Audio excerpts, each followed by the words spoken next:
हनुमान् श्रीपदो वायुपुत्रो रुद्रो नघोजरः अमृत्यवीरवीरश्च ग्रामवासो जनाश्रयः धनदो निर्गुणः शूरो वीरो निधिपतिर्मुनिः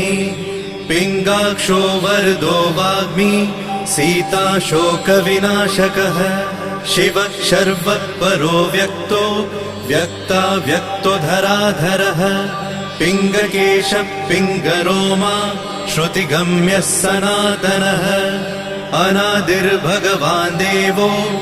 विश्वहेतुर्जनाश्रयः आरोग्यकर्ता विश्वेशो विश्वनाथो हरीश्वरः भर्गो रामो रामभक्तः कल्याणप्रकृतिस्थिरः